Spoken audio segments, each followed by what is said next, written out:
ഇടുക്കി ചിന്നക്കനാലിൽ വീണ്ടും കാട്ടാനയുടെ ആക്രമണം. വീടിന് നേരെയാണ് കാട്ടാനയുടെ ആക്രമണം ഉണ്ടായത്. സിംഗകണ്ഠം സ്വദേശി അംദ സുരേഷിന്റെ വീട് തകർന്നു.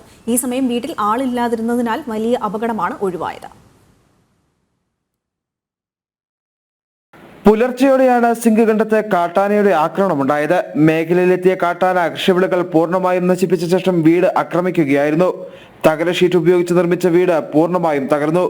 ലൈഫ് ഭവന പദ്ധതിയിൽ ഉൾപ്പെടുത്തി വീടിന് അപേക്ഷ നൽകിയിരുന്നെങ്കിലും ലഭിക്കാത്തതിനെ തുടർന്ന് കടം വാങ്ങിയും മറ്റുമാണ് അമുദവും കുടുംബവും തകര ഷീറ്റ് ഉപയോഗിച്ച് വീട് നിർമ്മിച്ചത്.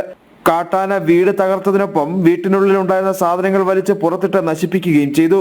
അമുദവും കുടുംബവും ആശുപത്രി ആവശ്യത്തിനായി ഈ സമയം തേനിയിലായിരുന്നു. ഇതിനാൽ വലിയ അപകടമാണ് ഒഴിവായത്. രാത്രി ആന ഈ പറമ്പിൽ കൂടെ ആയിരുന്നു. വെളുപ്പനയിൽ ഇറങ്ങിപ്പോകുന്ന സമയത്ത് ഇതിനകത്ത് ആളുതാമസം ഉണ്ടായിരുന്നു. രണ്ട് കൊച്ചുകളൊരു കുഞ്ഞു കൊച്ചും തള്ള ഉണ്ടായിരുന്നു. ആന വന്ന് ഈ സ്വന്തമായി ഇരിക്കപ്പോഴത്തേനും അവർ ഇറങ്ങി ഇതിലെ മാറി മേലിലേക്ക് അവർ കാരണത്തെ വെട്ടിയിട്ടു.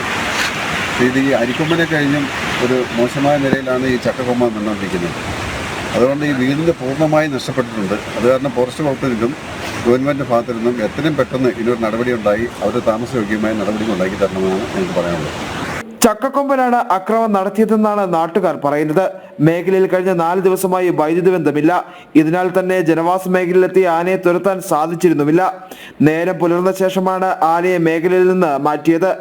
മേഖലയിൽ RRT സംഘത്തിന്റെ നിരീക്ഷണം കാര്യക്ഷമമല്ലെന്ന ആരോപണമാണ് നാട്ടുകാർ മുമ്പോട്ട് വയ്ക്കുന്നത്. ജനം, ഇടുക്കി.